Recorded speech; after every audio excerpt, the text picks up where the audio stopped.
Hi, my name is Katie, and this is Katie's Kitchen. I have tried a lot of diets in the past, and one of the problems that I have found is that they aren't sustainable or they take a lot of time, and by sustainable I don't mean organic or locally grown, I mean I can't do it for more than 2 months at a time without life getting in the way.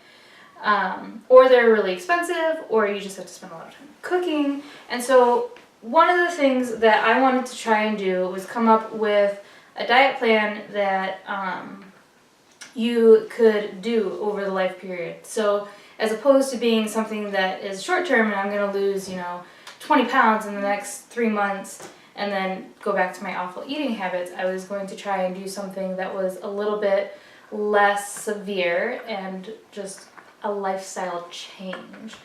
So with that in mind, I should probably introduce what this show will be about. So it'll be about meeting those goals. So the goal would be something that's fairly quick to make, semi-healthy, meaning there's at least one vegetable and it's not just candy. Although candy's delicious. And sustainable and semi-cheap. Doesn't mean that at times we won't make steak, but it doesn't mean that I'm not going to make filet mignon every single time. Now, one thing I did forget to do before I started taping was count up how much all of this food costs this time. So I don't know where I put the receipt even, but we'll work on that. We'll get better at that. The other thing is I do have a goal of losing 50 pounds over the next year. So that's about a pound a week for a year, and it's about how much I've gained since I moved to Wisconsin, which is kind of sad and depressing all at the same time. But we're going to try it with food first, and then gradually over time adding in a walk when it's nice, or taking the dogs out for a short walk, or something fun, frisbee golf maybe, but I don't want it to be one of those things, again, where you have to spend hours at the gym in order to get what you want. And obviously if you want a six-pack, then you probably need to go to the gym. But just to look skinnier, you probably don't need to go to the gym. The other thing that I will be giving up, and it's the only thing that I'll be trying to give up throughout the diet, is soda. Because soda is terrible for you. There's nothing about it that's good except for its deliciousness and caffeine and sugar. All those things are delicious. But it's just terrible for you in every way. Diet soda, studies show, are even worse. And then along with that, I have to make the pronunciation that I will also limit my alcohol consumption, not because I'm an alcoholic, but because I've noticed a trend where when I give up soda, I just drink more, which is also not healthy. It kind of defeats the purpose. So it's not that it won't be allowed, it's just that we'll make sure to limit it a little bit. So one of the things that we'll start the show off every time is the tools that we will be using, and just basic tools that you should have around the kitchen anyway. So I think that everyone should have, and as a primary thing, a scale. They're like $10 at Target. It's amazing. I use it on every single diet I've ever made. There's just no way around it. If you want to go on a diet and you want to do portion control, you have to have a scale. I don't know how you get around it at this point in my life. You probably can if you don't own one and you're used to it, but I've just become handicapped to it. Dependent on it, I think is the word. The other thing that we'll be using today is just a little bowl in order to, again, weigh stuff because I need to dump it in there. I have 3 mixing bowls that I use interchangeably. One's dirty over there. I had popcorn in it last night. It was delicious. I would recommend getting a set of those. Then also a really good knife. We have a full knife set, which we'll use interchangeably. I'm really bad with which knives you use, but this one is Jeremy's favorite and it's my favorite. It's just a simple all-around good purpose one. You'll need a cutting board. I don't care if it's the cheapest cutting board in the world. I do recommend getting one that isn't just a tiny thing because you'll just keep running out of room. It'll be annoying. The other thing that we're using today is just some measuring utensils, which you should have a set of, and then a pot and an iron skillet. Iron skillet and regular skillet in my mind are pretty interchangeable. I think the iron skillet gives food a little bit more flavor because you don't really wash it out with soap ever. And so it retains all the fat and grease, and it's delicious. So the other thing that I'll be doing is not only showing you which tools I'll be using this episode, but then also talk about what we're making, some thoughts and ideas on why I chose it, and then some challenges that I think will come along with it. And then also, if anyone wants to send in like a challenge, like can you make Don't use tofu. Please don't send me a tofu challenge. That'd be terrible. I hate it. But like, can you make a meal for, I don't know, less than $3 with chicken and rice or something? That'd be really easy. But, you know, something like that where you're like, I have an ingredient that I really like and I just want to try it with new dishes. And then also, it won't work for this first episode, but for episodes going forward, I'll let you know what I thought of the food that I made, whether I made it terribly because I made it, or it was bad just because it is bad, or it's really good, or it was really easy and it really worked out well. The other thing is you can put notes in the comments afterwards in the video whether you liked it or not too. Yes. Even for this first one. Even for this first one, I could do that. So the person that you're hearing but not seeing is my husband Jeremy, and he will be helping me. He'll be my cameraman and intermittent exchangey. He can wave if he wants, because he got up like he was gonna wave and then he looked shy. So I don't know if I was on camera. Probably. I don't know. The other thing I'm gonna apologize for in advance is when I'm thinking, I tend to close my eyes. Jeremy told me it's really distracting that I do that, so I'm trying not to do that, but I look away instead, I've noticed, as I'm thinking about it. So anyway, I apologize in advance. So for this first one, the other thing I'm actually going to recommend is a specific cookbook, or a cookbook like it. So I probably should have kept my page number. So I use the Better Homes cookbook, and one of the reasons is because it has all sorts of handy dandy tips. It's not only like, hey, here's a great meal and you should make it, but it has tips like, for the meal we're making today, something that will make it easier and the meat more tender is a specific way to cut it. If you freeze it a little bit, then it's a little easier to cut. If you cut it against the grain, it'll be a little bit more tender. Things like that. And so it also has a handy dandy chart that'll like show you like, this is, you know, the kind of cut that you want and that you're looking for. And so it's a really good tool if you're just new into cooking. I don't know any of the actual things, but I don't care either. I substitute all the time. For instance, this recipe, which I will go through the ingredients, calls for beef broth, which I forgot to buy. So I had chicken broth, which I'm just going to substitute in. If you ever have questions about substituting, a lot of times it works. This book actually calls out when you can't substitute. It'll say in parentheses, no substitutes, which is really handy. The other thing you can always do is go online and look. So when Jeremy was worried that chicken broth wouldn't work, he did a little digging online and he was like, well, usually going from beef to chicken works just fine, but going from chicken to beef is a little bit saltier, so you add water in, a little bit of water instead of just a full can. So for today, we're going to make beef and broccoli noodle bowl, and with it, we're going to have noodles, of course. There's some extra wide noodles. This looks fancy, but it's actually the cheapest one in the store. I've never had or made extra wide noodles, so we'll see how that goes. I assume it's like every other noodle. We'll also do some broccoli, which I've already started rinsing. And by started rinsing, I mean they're rinsed, I just need to cut them.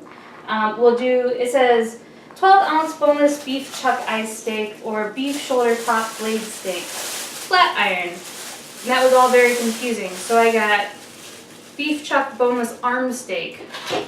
I assume it's very similar. No idea. Steak. It tastes good.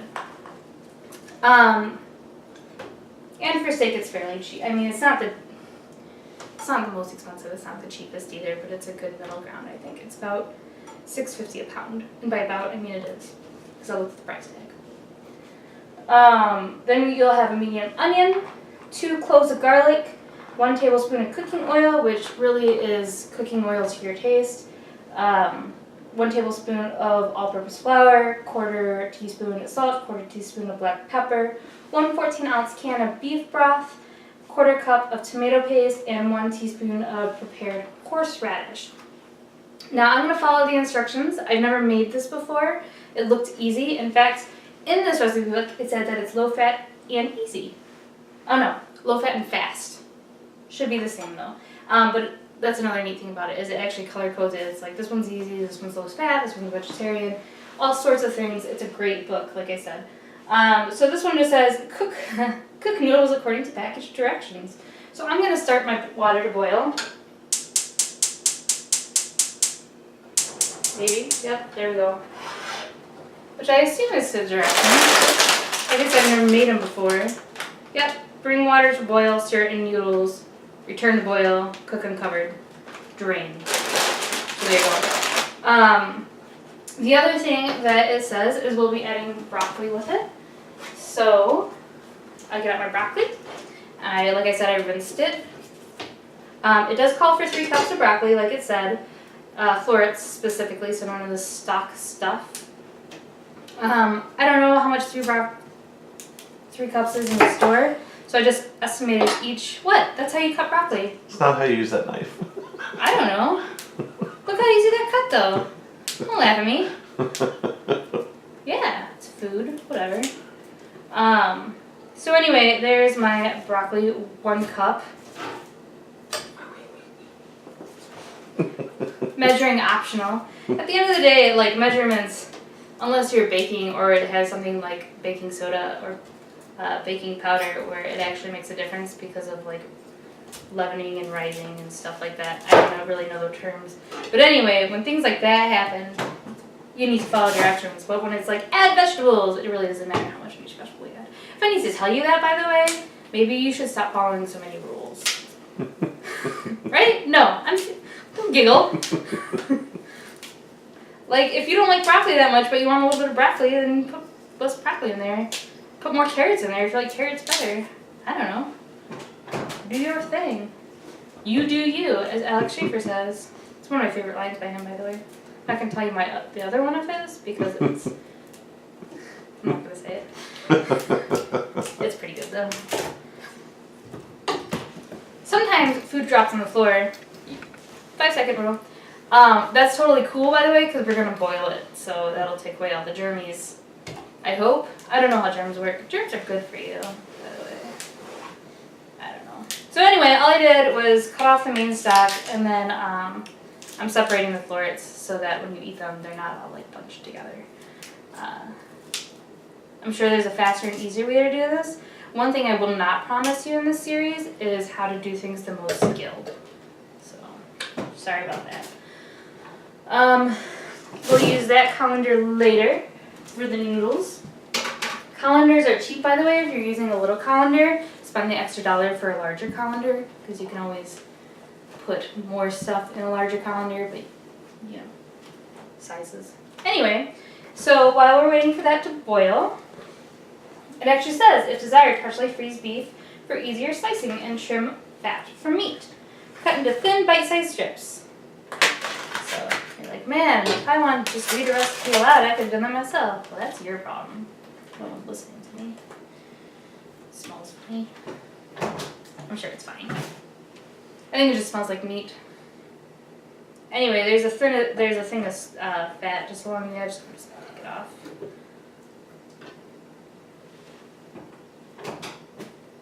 My grandma would kill me right now because she'd be like, "Did you see how much meat was on that fat that you took off?" And I'd be like, "I don't know, Grandma. She used to yell at me because I peeled potatoes incorrectly by leaving too much potato in the skin when I did it." So that's my story.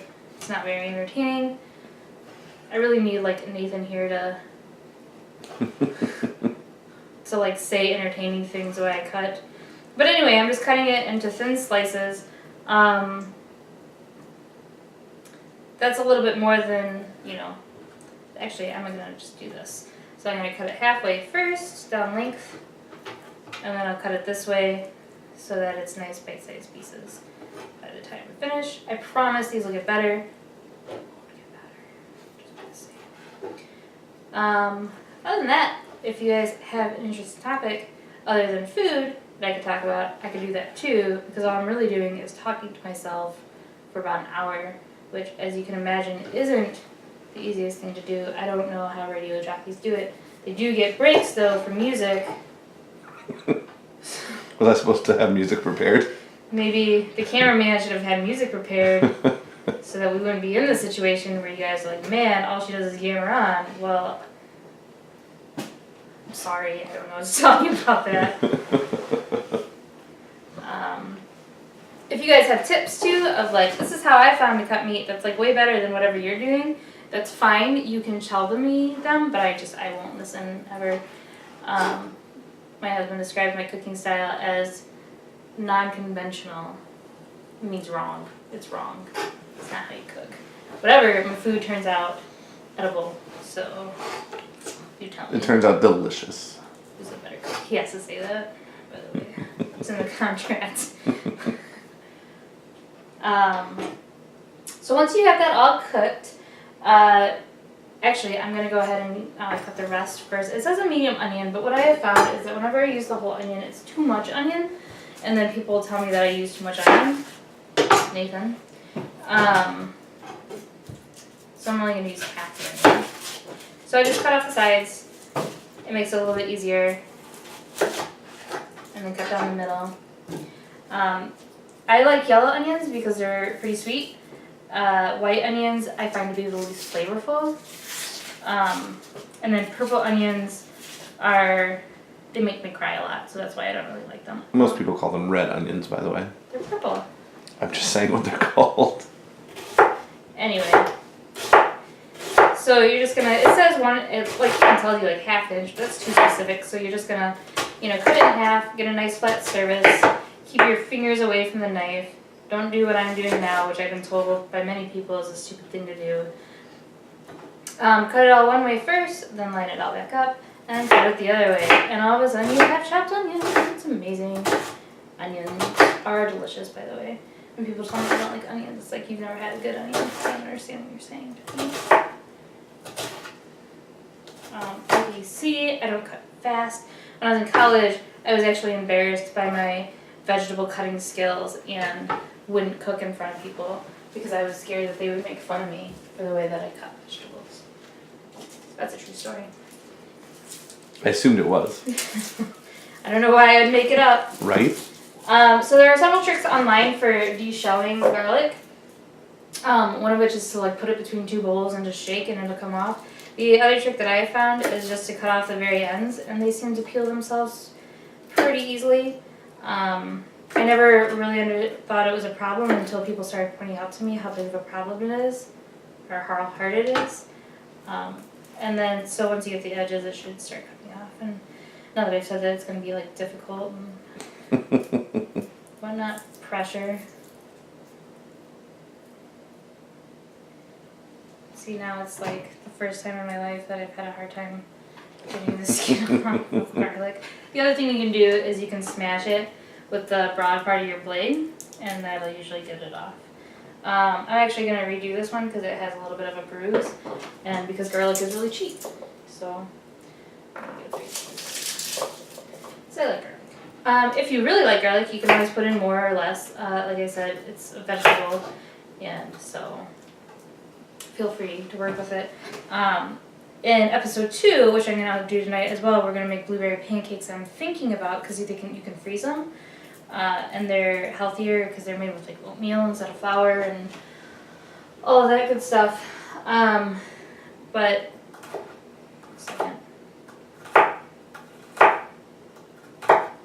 I'm thinking about adding lemon because I really like lemon in pancakes. Well, I shouldn't say lemon in pancakes because that's not true. I like lemon and blueberries a lot.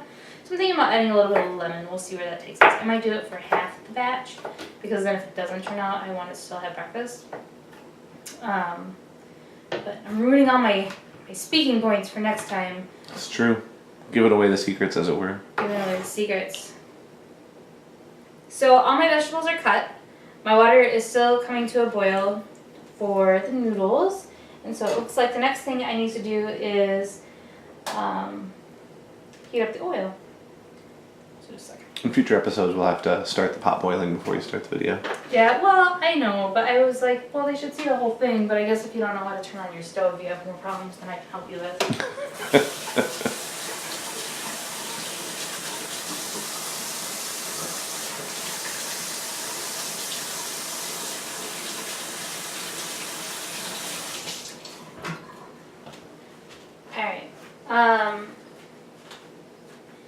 So, like I said, it says use a tablespoon of olive oil, but really what that means is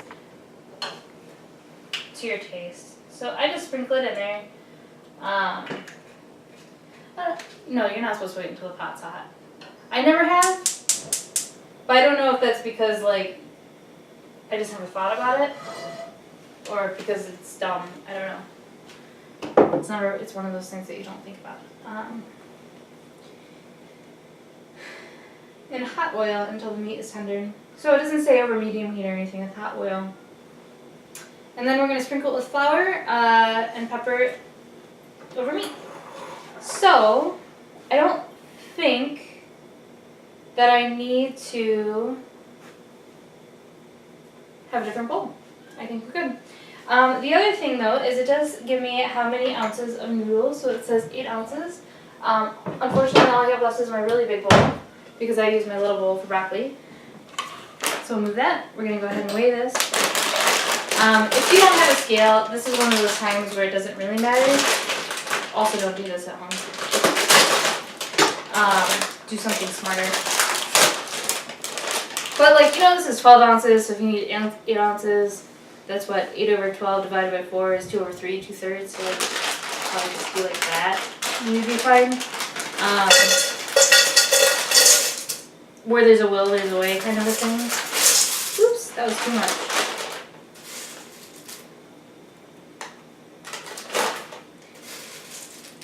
The other goal on this diet is I'm going to try to not count calories. However, I will provide a calorie count for the foods that I'm making in case somebody else is counting calories who may be watching.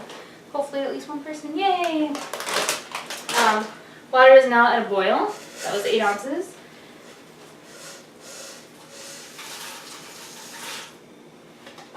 That wasn't really used, so I'm going to put it back. It fits. Just give me a second. Oh, the other thing that I love is a wooden spoon. They're like $2 for 3 if you can find them. They're amazing. I don't know what else to say about that. I'm going to turn down my heat a little bit on my noodles just because if it's too hot and it's too full, it'll get all fuzzy and overboil, and that's no fun. Nobody wants that. In the meantime, I won't use my dishcloth because that's unsafe, and who does that? I'll use a hot pad. And just spread the oil around. It's nice and thin, which is kind of how you know it's ready. The other way that you know it's ready is just to run your hands under water real quick. Flick it. You hear that sound, that means it's ready. If you do see your noodles start to boil like that, I don't know if you can see it in the camera, but it got really big. It's very foamy. Want to bring it over? Sure, I don't care. You just turn it down, you stir it. If it's in case of an emergency, you can actually take it off the heat for just a second and it'll calm down. So, there's the frothiness. Right now it's good, it's contained. Everything else is just going in.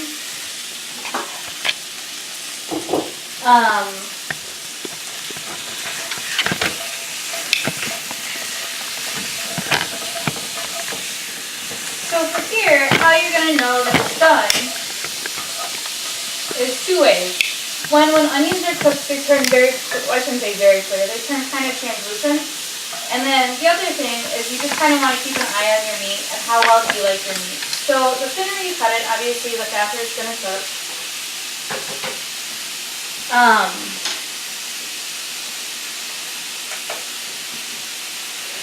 But you want to make sure that you don't cut it. I mean, like if you overcook your meat, it's going to be tough and chewy and not very good, and you want it to still be tender. So just keep an eye on it, keep it moving. I shouldn't say keep it moving, because a lot of times with steak, you don't want to move it a ton. I'm sorry, there's kitchen noise, so I don't know how well the camera's picking it up. So I'm speaking a little bit louder, if it sounds like I'm shouting.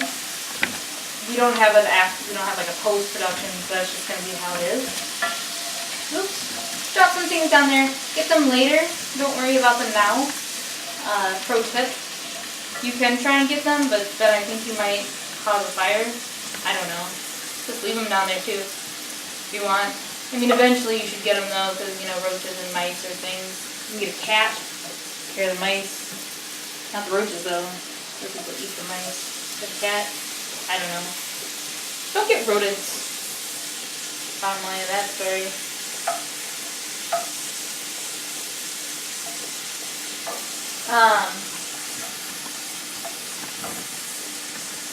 Now, the way that, so what I'm doing is I'm just flipping over the meat to make sure it gets seared on all sides as I go.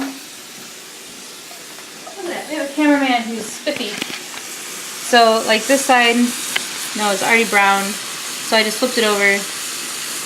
try and get that side nice and seared. But it's coming along. It'll be tasty, hopefully. We'll see. In the meantime, the way that you're going to tell if your noodles are done, if you don't cook noodles a whole lot, is they will get, you know, kind of flimsy. There is a timer on the box, and I think Jeremy uses timers for his noodles. Well, or I use my dad's method. Yeah, I just pick one out and then I cut it in half. Or if that doesn't work, this one I can tell from fingering it, but you know, phrasing. Phrasing. Yeah, it's not quite ready. Did I ever tell you my dad's method? Huh? If you throw it at the ceiling and it sticks, it's done. It might be overcooked then, because they do get soggy. You don't want soggy noodle. But anyway, these are all clean jokes, by the way. If anyone's wondering and watching, that's... Since our parents are probably going to watch this. Hopefully not. They'll get bored by this point. Who wouldn't? Your mom will. Oh, get bored? Yeah. Are you kidding? That's why I said she will get bored. Yeah. So I'm gonna turn it up a little bit as it cools down, but I should have kept a little bit of onion that wasn't done so you can kind of see the difference. I like my meat a little bit more rare, but I'm still gonna keep it in there for a little bit. It's making me hungry. It smells really good. So there's that. The other thing is while you're waiting for stuff to cook, you can start cleaning. And that way, by the time everything is ready, you don't have to follow me on it. That way, by the time the food is ready, you're done. You don't have to worry about it anymore. You can just eat, enjoy your meal, and then go to bed. Which is the appropriate thing to do after eating, by the way. I don't care what anyone says. I'm not going to clean at the moment just because I think the song would be too loud and it would be really boring to watch. But that is something that you can do because right now really the noodles got themselves going. We're just waiting for this to sear just a little bit more. And so we just have time. The other thing you could have done is at this point in time you could be cutting your broccoli. If you didn't do it before, that would save a little bit of time. Let me think what else. Sorry, just getting rid of garlic shellings. You could open your tomato paste if that's part of the recipe. You could open your tomato paste, get the other piece ready. A lot of recipes call for like mixing ingredients together and then adding them to something, and I always just dump them on top, which I don't know is the most appropriate way, but it seems to work for me. Let's see. So at this point, I'm actually gonna, well, noodles are done. I actually did this a little bit late. I should have added the broccoli when I tried the noodle. I'm going to add it now. This is, well, you shouldn't want to fill your pot too full of water anyway. Not that you want to have too little water, but if you fill it too full, then when you put your broccoli in, you know, you have water everywhere. It's bad. So, then I'm going to see if it asks me to drain the meat or not. And it does not. It just asks me to take it from the heat. So that's what I'm going to do. My counter, by the way, is a very nice counter in that it's very cheap. But for some reason, you don't have to have a hot pad on it and it doesn't ruin it.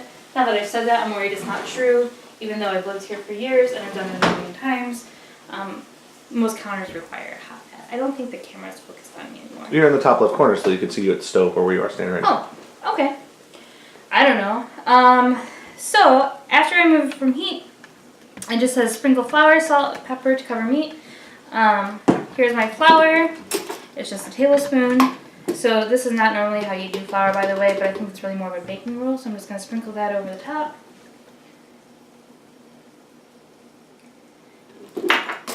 And then, as you'll remember, that's about a tablespoon, for those keeping track at home. Then you have your 1/4 teaspoon of salt, which is really salt to taste. Then you'll have your 1/4 teaspoon of pepper, which is, again, pepper to taste. Obviously, freshly ground isn't mandatory. This is just what we buy at the store. I'm going to turn my heat back up a little bit with the broccoli, just because it's taking up too much of the heat. Like, it's lost all of its boil, all of its oomph. Then here, it's just asking me to coat it. So that's what we're doing. Coating. It smells really, really good. It does smell really, really good, I agree. But if you look in there, you can tell, like... Just a second. It looks like mush, I'm sure, but you can tell that the onion strips are a little bit translucent. They're more yellowy than they were before. Even though it's yellow onion, any onion would take on that kind of thing. So then, after we've done that, we're going to add the beef broth, which in our case is chicken broth, horseradish, and tomato paste. The other thing, if you don't have it, and I didn't think to mention it because everyone should have it, is a can opener. I really like non-electrical can openers. Because, I don't know, I'm old-fashioned. I think they make a lot of noise. I don't really like noise. I've been told that's weird. Like, I'd rather be hot than listen to a fan. So we're adding our chicken broth. It does call for the entire can, which is unusual. Usually recipes call for like a half a can, which is annoying. Quite frankly. Need me to get that for you? Oh, I got it. Thank you. Pro tip, by the way, when things are a teaspoon, I always go with the half teaspoon. This one is an exception, but usually because a half teaspoon will fit into small containers and a full teaspoon will not, especially with spices. So a half teaspoon is for the win. And then we'll add in our tomato paste, 1/4 cup. I want this to be 1/4 cup, but I just don't know for sure. So we'll go ahead and measure it. Meantime, let's check over here in our broccoli. And you would test the broccoli the same exact way you test a noodle. You'd pull one out, see if it was done to your liking, and if it was still a little too hard, you would put it back in.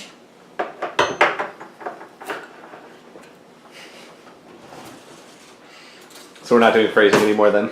Well, you can do phrasing all you want. I won't know what you're talking about, is the thing. If you don't use all the tomato paste, which it looks like that's about 1/4 cup, obviously there's a little bit of room because stuff it in there. But, you know, most ingredients are really optional. And the amount is kind of optional. Just whatever you like and feel like doing at the time. So the rest of it you can save and you can actually use later. This is, and then we're going to cook it until it thickens. Now usually when something is going to thicken, if it's not thickening right away, you can add more flour or cornstarch, either one. But you don't want to do a high temperature. You want to do a low temperature and you want to keep it moving.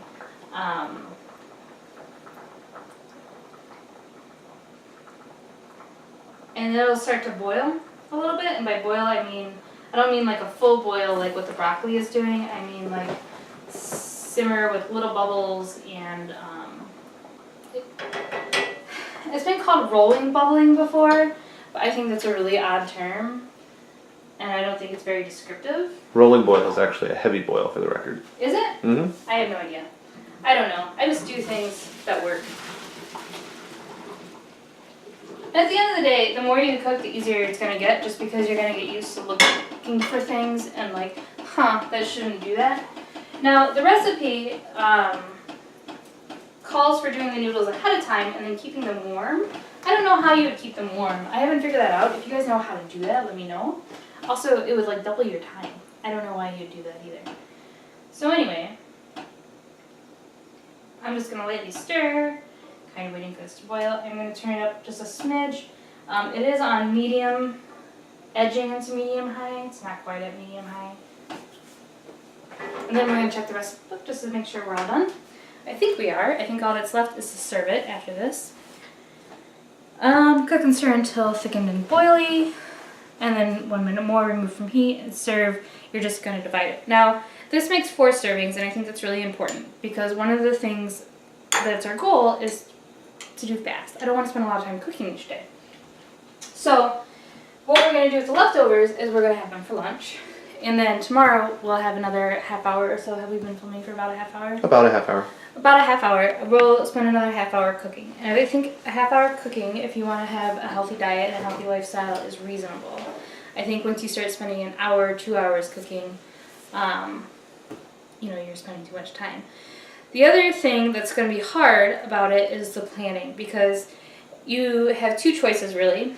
You can buy all your ingredients at the beginning of the week and then you have them all. You don't have to spend any more time at the store.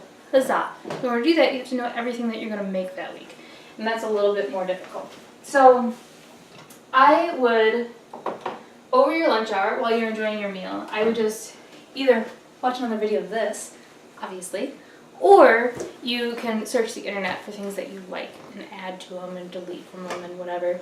And that way you know what you need from the store on your way home.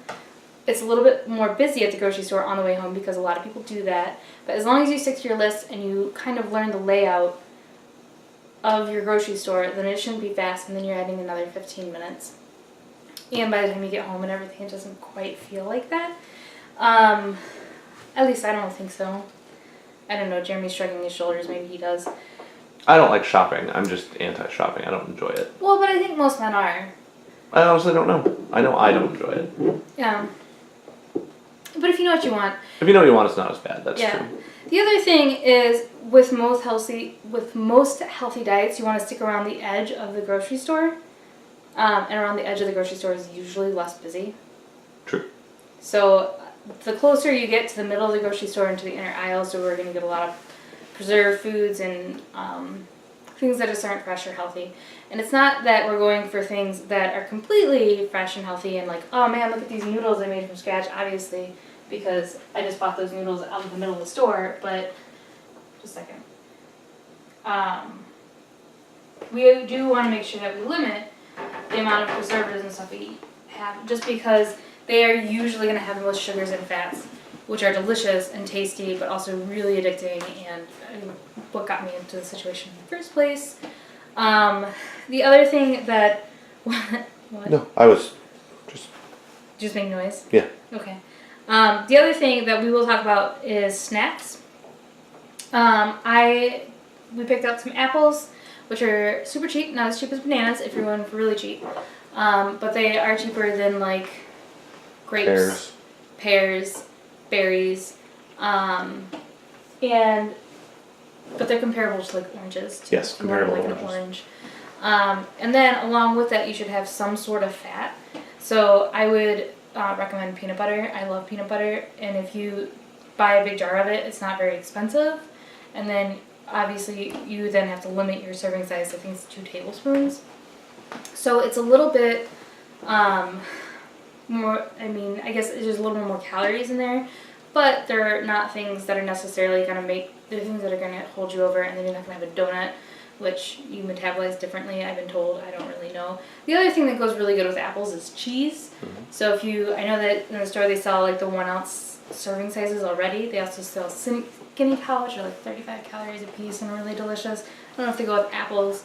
But then obviously it's cheaper to buy a brick of cheese and weigh out with your handy dandy scale an ounce. So this is what I meant by boiling. It's getting boily around the edges.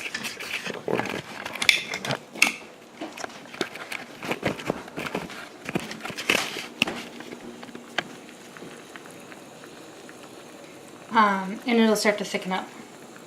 So the reason I'm stirring it is I just don't want the bottom of the pan to burn. But you don't want to stir it too much because then you start to lose your little boil too. So I don't know, it's a toss up. So every time it starts to kind of really get going, I stir it a little bit, make sure nothing gets caught, and then stir it some more. But anyway, you'll continue to do this until it's thicker. I guess I should wait so you guys can see what thicker means, because right now it's pretty watery. But then like I said, while you're waiting on things to do that, we're pretty much done. You can start picking up. You can put away your fantastic cookbook. I would recommend several cookbooks, by the way. There was one in here that I really wanted to try, but it's got really good food in it, but unfortunately it's not cheap food. Like most of the things in there are fast and are delicious, but it's not cheap. And so one of the things is you have to be able to afford your diet, and so that's the goal that we're going to work towards. So we'll do that one occasionally. And then at the end of the month, one of the things I was thinking might be cool is reporting how much we spent on food if you follow this diet. And then, does horseradish go in the fridge after you open it? I don't know, does it say needs to be refrigerated?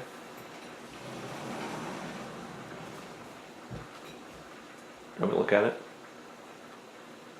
You can say it. then it can go in the pantry. Yeah. No, I'm gonna put it in the fridge because it can't hurt. It has similar ingredients to ketchup. In fact, I believe there's horseradish in ketchup. In cocktail sauce, which is the main difference between ketchup. So anyway, like you said, and then you can see, you know, can I afford this diet or not? And the other thing to remember is there's always options. Like I bought the store brand of tomato paste, and then there's Hunt's brand, which is an additional 20 cents. But there are all sorts of like, I'm trying to think of what I saw today that was more outrageous than that. It was, oh, the steel cut oats. I bought steel cut oats, which will go into our breakfast pancakes that I was just talking about for episode 2. And the store brand was like $3, and the Quaker one was $5. Granted, there were 6 more ounces in the Quaker one, so it's not like it was completely 1 for 1, but it's still a huge difference. So I'm just sealing the rest of this so we can use it later. Maybe if I can line them up, there we go. This is just a little snack bag. I do recommend getting a nice set of Tupperware, and by nice set I mean usable set. It doesn't have to be super nice, just not falling apart.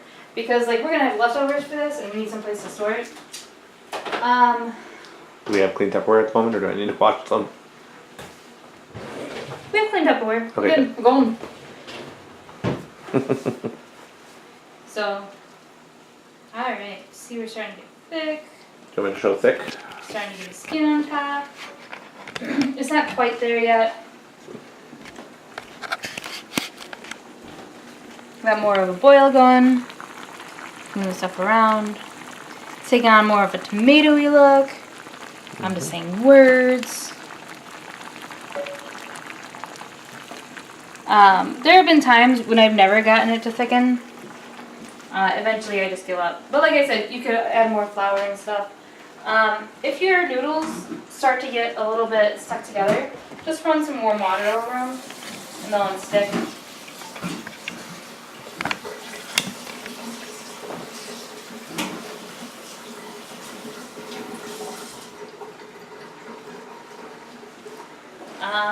Let me think. What else we got going? Nothing. I think that's it. I mean, you guys can wait until this thickens, but it'll be another 2 minutes, and so I'll just be meandering around my kitchen picking things up while you watch. It seems kind of boring. I mean, the whole thing was probably boring, but whatever. This is a pet project, so there you go. Maybe it'll get more interesting. Probably not. But anyway, we'll see you next time. I'll let you know how it turns out.